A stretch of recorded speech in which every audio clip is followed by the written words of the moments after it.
जिन दर्शकों ने चैनल को अभी तक सब्सक्राइब नहीं किया है वे चैनल को सब्सक्राइब जरूर कर दें। आइए शुरू करते हैं। सुभाषितानि। सुभाषित शब्द सु प्लस भाषित इन दो शब्दों के मेल से संपन्न होता है। ये जो सुभाषितानि शब्द है वह सुभाषित से बना है। जिस तरह से फलम फले फलानी नपुंसकलिंग में रूप चलते हैं वैसे ही सुभाषित के भी सुभाषितम सुभाषिते सुभाषितानि बहुवचन रूप है। ये सु का अर्थ सुंदर मधुर तथा भाषित का अर्थ वचन है। इस तरह सुभाषित का अर्थ सुंदर मधुर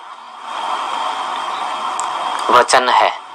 प्रस्तुत पाठ में सुक्ति मंजरी नीति शतकम मनुस्मृति ही शिशुपाल वधम पंचतंत्रम से रोचक और विचारपरक श्लोकों को संग्रहित किया गया है। ये सुक्ति मंजरी नीति शतकम मनुस्मृति शिशुपाल वधम पंचतंत्रम ये संस्कृत के प्रसिद्ध ग्रंथ हैं। आइए पहला श्लोक देखते हैं इस पाठ का। गुणा गुणज्ञेषु गुणा भवन्ति ते निर्गुणं प्राप्य भवन्ते दोषा सुस्वादुतो याः प्रभवन्ति नद्ये समुद्रमासाद्ये भवन्ति पेयः। अर्थात गुण गुणा के लिए गुण गुणज्ञेषु यानी गुणवानों में गुणा यानी गुण भवन्ति यानी होते हैं। गुण गुणवानों में ही गुण होते हैं। ते निर्गुणम वे गुणहीन को प्राप्य यानी प्राप्त करके भवंती दोषाः दोष बन जाते हैं। अर्थात गुण गुणवान व्यक्ति में ही अच्छे लगते हैं, गुण कहलाते हैं। वे गुणहीन व्यक्ति में दोष बन जाते हैं। एक अंग्रेजी में कहावत है values are values when they are invaluable person. तो गुण गुणवान व्यक्ति में ही अच्छे लगते हैं, गुण होते हैं, वे निर्गुण में दोष बन जाते हैं। जिस प्रकार से सुस्वादु तो यह सु यानी मधुर, स्वादु यानी स्वादिष्ट, तोया यानी जल वाली, प्रभवंती यानी निकलती हैं, नद्य यानी नदियां। नदियां स्वादिष्ट जल वाली ही पर्वतों से निकलती है, परंतु समुद्र यानी समुद्र सागर आसाद्य यानी प्राप्त होकर के भवंती यानी हो जाती है अपेय, पीने के योग्य नहीं। पेय यानी पीने के योग्य, ए आगे लग जाता है तो नहीं, यानी समुद्र में पहुंच करके नदी पीने के योग्य नहीं होती।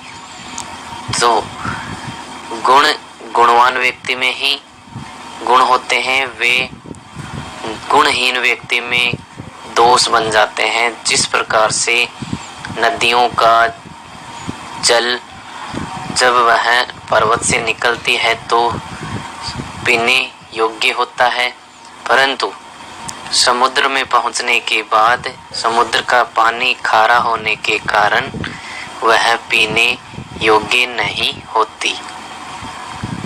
दूसरा, साहित्य संगीत कला विहीन है साक्षात पशु पुच्छ विषाणहीन है तृणम न खादन्नपि जीवमान तद्भाग ध्येयं परमं पशूनाम। साहित्य संगीत कला लिटरेचर म्यूजिक और आर्ट विहीन यानी रहित, साहित्य संगीत और कला से रहित। साक्षात पशु, साक्षात मतलब वास्तव में पशु यानी पशु होता है, पुच्छ पूंछ, विषाण यानी सींग, हीन यानी रहित।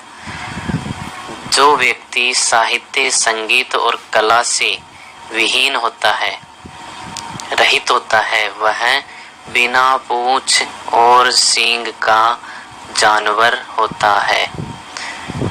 तृणम यानी घास, न यानी नहीं, खादन यानी खाते हुए, अपि यानी भी, जीवमान जीवित रहता हुआ, तद्भाग देयम वह सौभाग्य होता है परमम यानी श्रेष्ठ बड़ा पशु नाम यानी पशुओं का। वह घास न खाते हुए भी जीवित रहता है, वह पशुओं के लिए बड़े सौभाग्य की बात है। अर्थात जो बिना पूंछ और सींग का जानवर होता है वह घास खाकर के जीवित है। ये सौभाग्य की बात है पशुओं के लिए। यदि वह घास खाने लग जाता तो पशुओं का जीना दुभर हो जाता, पशु जी नहीं पाते, फिर पशु क्या खाते। कहने का तात्पर्य यह है कि मनुष्य में साहित्य, संगीत और कला का होना अत्यंत आवश्यक है, क्योंकि साहित्य, संगीत और कला ही मनुष्य को मनुष्य बनाती हैं, अन्यथा वह बिना पूंछ और सींग का जानवर होता है। तीसरा, लुब्धस्य यशः नश्यति पिशुनस्य मैत्री नष्ट क्रियस्य कुलमर्थपरस्य धर्मः विद्याफलं वैष्णिनः कृपणस्य सौख्यं राज्यं प्रमत्त सचिवस्य नराधिपस्य। लुब्ध से यानी लोभी।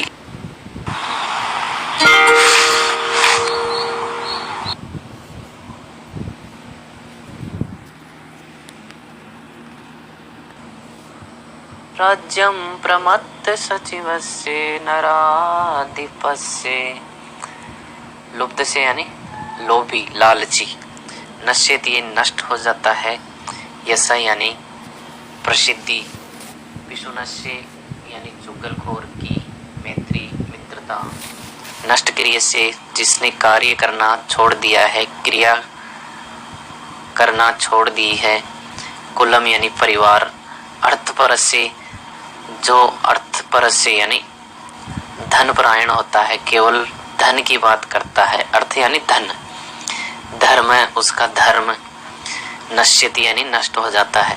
इस नश्यति जो क्रिया है उसका हम बार बार प्रयोग करेंगे। विद्या फलम, विद्या का फल, व्यसनेन यानी बुरी आदत वाले की, बुरी आदत वाले का विद्या का फल नष्ट हो जाता है। कृपणस्य कंजूस की, सौख्यम यानी सुख, राज्यम राज्य यानी राज्य, प्रमत्त सचिव से आलसी सचिवों वाले का, नराधिपत से राजा का। जिस राजा के सचिव प्रमत्त हो उसका राज्य नश्यति यानी नष्ट हो जाता है। फिर से इसका अर्थ देखिए,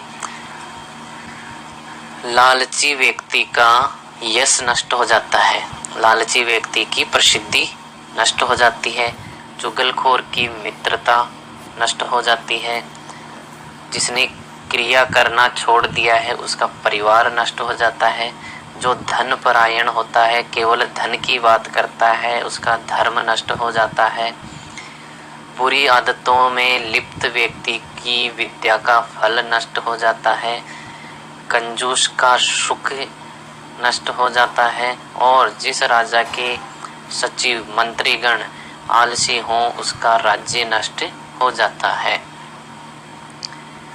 चौथा, पीत्वा रसं तु कटुकं मधुरं समानं माधुर्यमेव जनयेत् मधुमक्षिकासौ सन्तस्तथैव संसज्जन दुर्जनानां श्रुत्वा वचः मधुर सूक्त रसम सृजन्ति। पीत्वा यानी पीकर, रसम यानी रस, तु यानी तो, कटुकम यानी कड़वा, मधुरम यानी मीठा, समानम यानी समान रूप से, माधुर्यम एव यानी मीठा ही, एव यानी ही, जनयत यानी उत्पन्न करती है, मधुमक्षिका मधुमक्खी, असौ यानी वह। यह मधुमक्खी कड़वा और मीठा समान रूप से रस पीकर केवल मीठा ही उत्पन्न करती है। फिर अगली पंक्ति का अर्थ देखिए, तथैव संतः, संतः यानी सज्जन व्यक्ति, तथैव यानी उसी प्रकार, सम सज्जन दुर्जनानाम, समान रूप से सज्जन और दुर्जनों के श्रुत्वा वचः, सुन करके वचन, मधुर सूक्त रसम सृजंती, मीठे सूक्तियों के रस को सृजंती यानी बनाते हैं, उत्पन्न करते हैं। उसी प्रकार से, जिस प्रकार से मधुमक्खी कड़वा और मीठा दोनों तरह के रस का पान करके केवल मीठे शहद को ही उत्पन्न करती है, उसी प्रकार सज्जन भी दुर्जनों के और सज्जनों के समान रूप से वचन सुन करके केवल मधुर सुक्तियों के रस को ही उत्पन्न करते हैं। सुक्ति रस यानी सुक्तियों को वो बनाते हैं, सुक्तियों को रखते हैं। प्रासाद सिंह वत्तस्य मूर्धनि तिष्ठन्ति वायसः, विहा यानी छोड़ करके, पौरुषम यानी परिश्रम को, मेहनत को, यो यानी जो, ही यानी निश्चित रूप से, देवम यानी भाग्य को, एव यानी ही अवलंबते यानी सहारा लेता है। जो व्यक्ति पौरुष को छोड़ करके, मेहनत को छोड़ करके केवल भाग्य का सहारा लेता है, प्रासाद सिंह वत्तस्य, महल के शेर के समान, सिंह के समान, तस्य यानी उसके, मूर्धनि यानी सिर के ऊपर, तिष्ठन्ति यानी बैठा करते हैं, वायसः यानी कौवे, उस व्यक्ति के सिर पर कौवे उसी तरह से बैठते हैं जिस तरह से महल के सिंह के ऊपर बैठा करते हैं। कहने का तात्पर्य यह है कि मनुष्य को कभी भाग्य के भरोसे नहीं रहना चाहिए, अन्यथा उसकी स्थिति उसी प्रकार हो जाती है जिस प्रकार से महल के सिंह होते हैं जिनके सिर पर कौवे बैठा करते हैं। आगे देखिए छठा, पुष्प पत्र फल छाया मूल वल्कल दारुभिः धन्या मही रुहा येषां विमुखा यान्ति नार्थिनः। पुष्प यानी फूल, पत्र यानी पत्ते, फल यानी फल, छाया यानी छाया, मूल यानी जड़, वल्कल यानी छाल, दारूबी यानी लकड़ी से, धन्य यानी धन्य है, महीरुहा यानी पेड़। पेड़ इन सब चीजों से धन्य है। ये चीजें होने के कारण से, कौन कौन सी चीजें? पुष्प, पत्र, फल, छाया, जड़, छाल और लकड़ी, दारूबी यानी लकड़ी होने से ये पेड़ धन्य कहलाते हैं। क्योंकि ये शाम विमुखा यान्ति नार्थिन, क्योंकि इनके यहाँ से अर्थिन यानी याचक गण विमुखा न यान्ति, खाली हाथ नहीं लौटते, अर्थात ये कुछ न कुछ इन वृक्षों से प्राप्त करके ही लौटते हैं। सातवां देखिए, चिंतनीया ही विपदाम आदावेव प्रतिक्रियाम न कूप खननम युक्तम प्रदीप्ते वन्निनाग्रहे। चिंतनीय यानी सोचना चाहिए, ही यानी निश्चित रूप से, विपदाम यानी संकट के, आदव एव यानी पहले ही, प्रतिक्रिया यानी उसका बचाव, संकट के आने से पहले ही उसका बचाव सोच लेना चाहिए। न यानी नहीं, कूप खननम कुआं खोदना, युक्तम उचितम, युक्तम यानी उचित, प्रदीप्त यानी प्रदीप्त हो जाने पर, वन्निना यानी आग से, ग्रहे यानी घर के आग से प्रदीप्त हो जाने पर, यानी घर में आग लगने पर कुआं खोदना उचित नहीं